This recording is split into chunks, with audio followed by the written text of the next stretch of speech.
Yes, good morning Philippines. Nandito na naman si Kuya Toy Beach. Kukuha tayo ng lupa.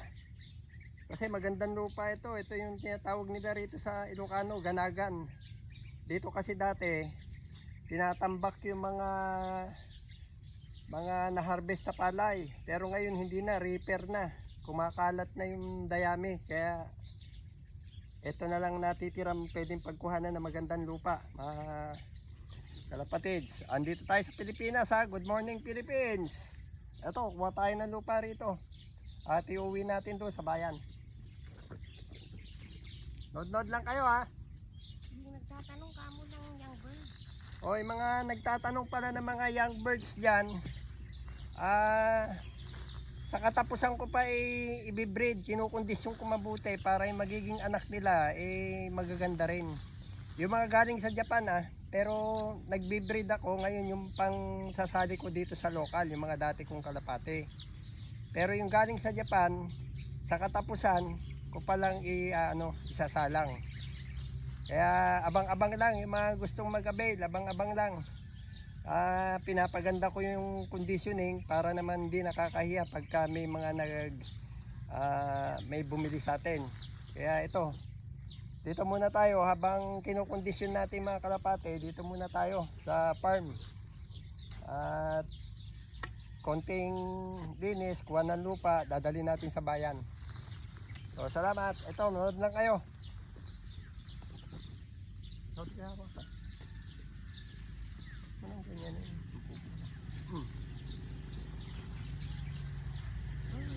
Ano bahala dyan? Sok! Amunak ni namin dito ya.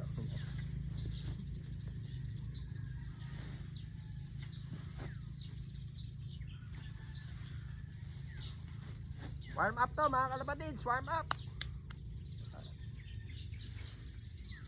Sabi ko na mababa dito. Ton. Bigat. Pwede atras yung 4x4 okay lang. One man down. One sack down.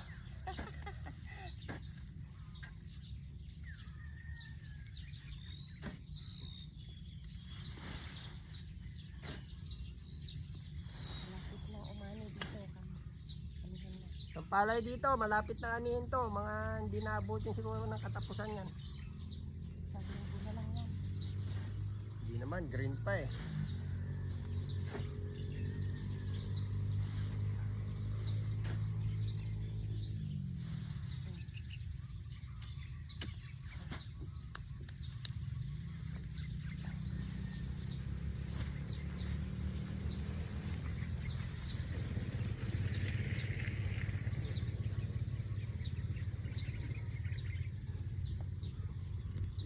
Wala naman yan.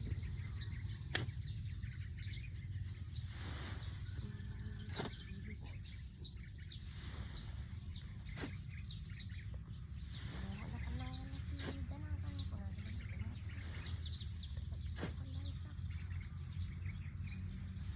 Takaw. Bakit kaya yung matanda yun ang nakikipag-usap sa atin na pagkanta kasi hindi naman siyang kausap natin.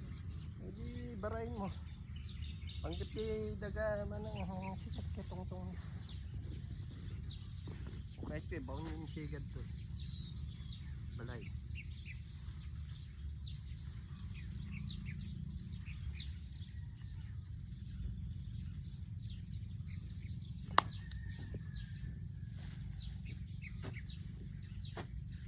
Anong gagawin mo dito sa lupa na to?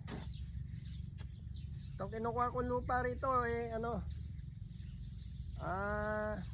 magga-garden tayo doon sa bayan. Magtatanim tayo ng mga gulay. Kailangan nito kasi hindi masyadong maganda yung lupa ron. Papalitan natin kung saan natin ilalagay yung imbuto na itatanim. Mga buto. Dahil ito maganda to. Yung buto galing dyan sa Japan. Galing sa Japan. Mga gulay. Ganda oh. Yung mga walang lupa ko. Ito ang tinatawag na land grabbing.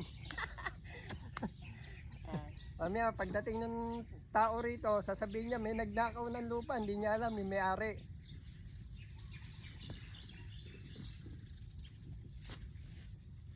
May tali na pala yan.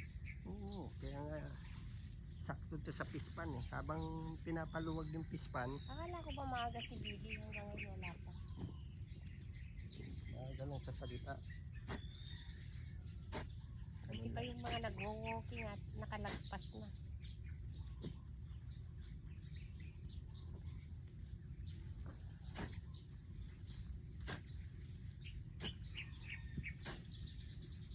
Itong vlog natin, sama-sama na to mga kalapatids.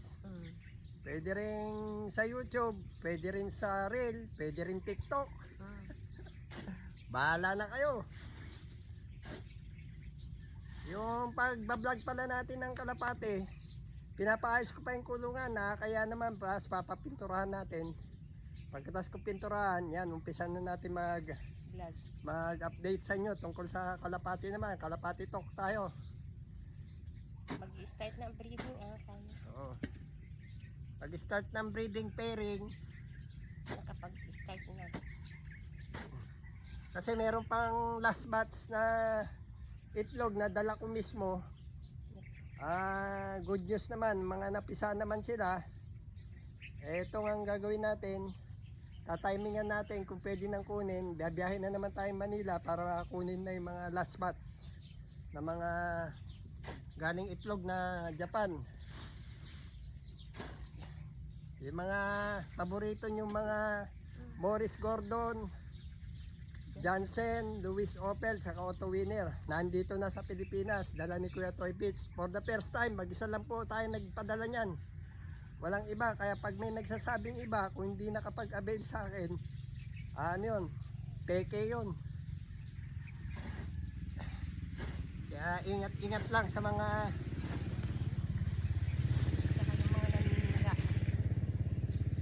saka maraming naninira. Kung mga matagal na tayong hindi nagpa-vlog, ay mga tawag nito, yung mga baser. May isang tao na naninira. Oh, yung mga naninira sa pangalan ko, wag nyo intindihin yun. Ganyan talaga. Pag di ka sikat, wala maninira sa'yo. Pag sikat ka, may maninira.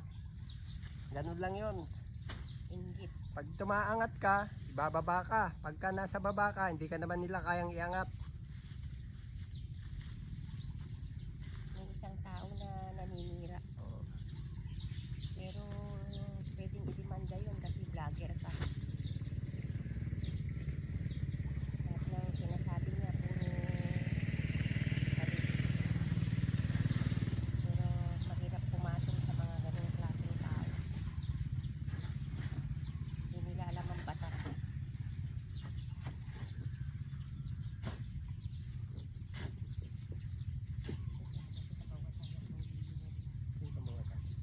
Doon ka.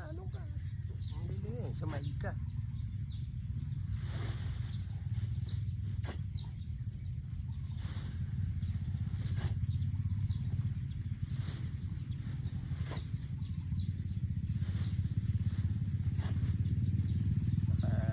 Sakyan.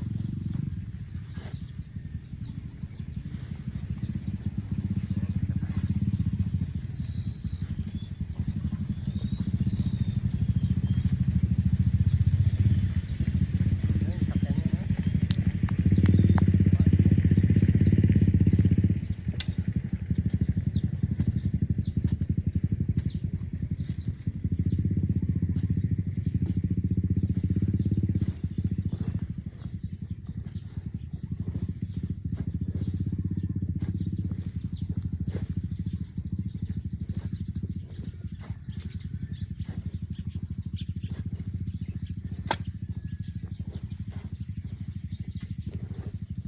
Nagbusok lang kasi naulanan kahapon, no? Hindi tumitigas. Hindi titigas. Ano to eh? Compost. Yung nabulok na ano to? Tayo Mga ng manok. dayami. Saka mga tayo ng manok.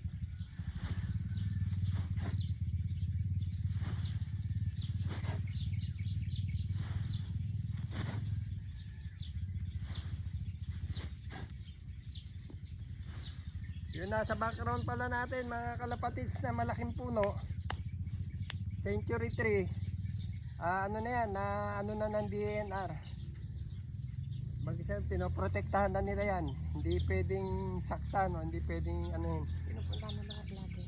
Maraming pumupunta rito na mga local vlogger na tiga rito na binablog nila yung malaking puno na yan. Nataon na sa atin yung puno. Napakaswerte natin. Nag-iisa na lang siguro yan, ganyan kalaki dito sa medyo patag ha. Pagkadating sa bundok, meron pang nabubuhay. Pero mangilan-ngilan na lang. Apat na tao ang kalaki. Kung titignan nyo maliit, pero pag nilapitan nyo, sa 4-5 tao ang yayakap sa puno. Tapos tamang-tama merong giant na ang tawag nito, yung pinaka-baging na tumubo. Siguro gusto niyang may umakyat sa taas kaya may tumubong baging. Merong kwan dyan. Noong bata-bata ang tao, inakyat ko na yan. May nagbabantay. Meron tayong kaibigan dyan na naninirahan dyan na nagbabantay. May malaki. Kaya Mabait. sa dami na nagdaan bagyo, lindol, hindi siya natutumba. Malaki at saka malaki pa. Dami ng gayo. Dito lang, alam mo pagka original, babate.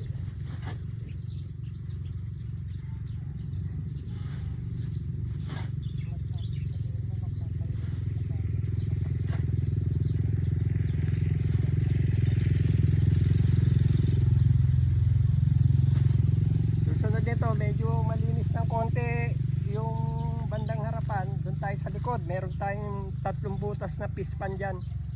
Ang tagal na panahon na hindi na pakinabangan. Ngayon nandito na tayo. Subukan natin buhayin, linisin Kargahan. at kargahan ng isda para meron tayong pagkakabalahan dito. Pagka pala Mag-aalaga. tiga Japan ka, mas nauunang gumising ang tiga Japan kaysa tiga Pilipinas. Wala pang tao, kami pa lang na nandito.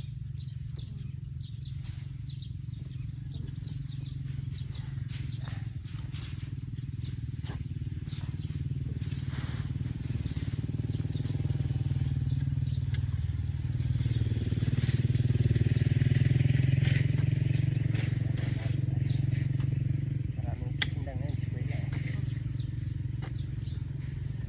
Sabi niya rin, may nagtitinda ng kambing.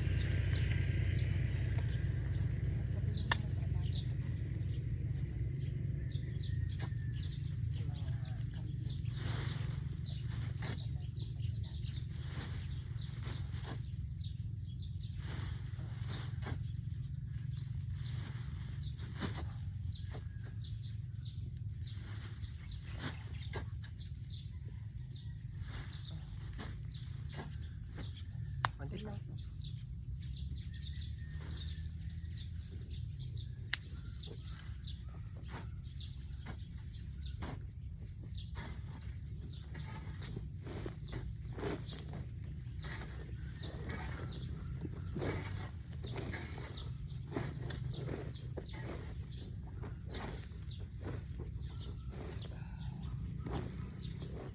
Ito mga kalapatid, pagka nalinisan natin, awan Diyos at nakapagbakod tayo, makagawa tayo ng maliit na titirahan dito. Mag-aalaga tayo ng mga livestock, kagaya ng kambing, mga pato, manok, ganso, lahat ng pwedeng alagaan. Babakuran natin para mailaya lang sila. At para ibang lasa nila pagka yung tinatawag nilang free range chicken. Alaga tayo rito. Saka yung mga malalaking kambing para may kakain ng mga damo dyan.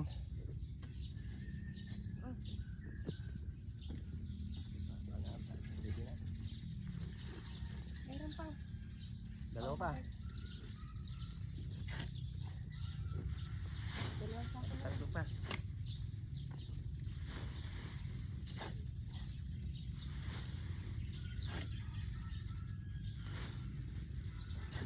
Araw-araw na to, kada punta namin dito, kukuha tayo ng Wala pa yun, oh. Kukuha tayo ng lupa para dalhin doon sa bayan. Yun. Marami na. Mas marami Ito. pa ito. Last two.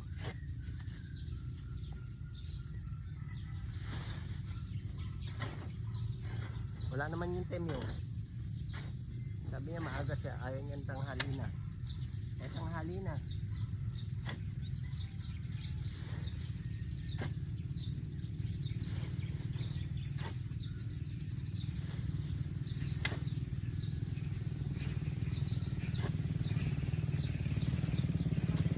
Yun. Isa pa.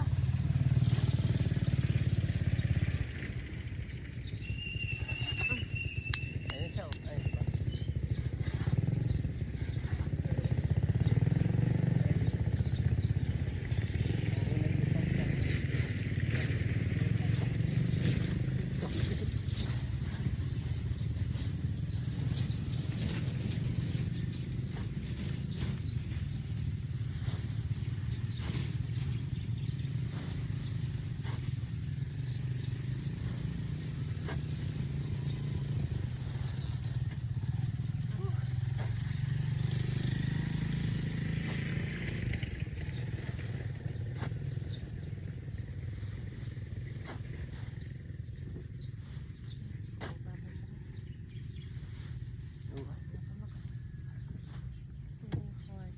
Dosi yan.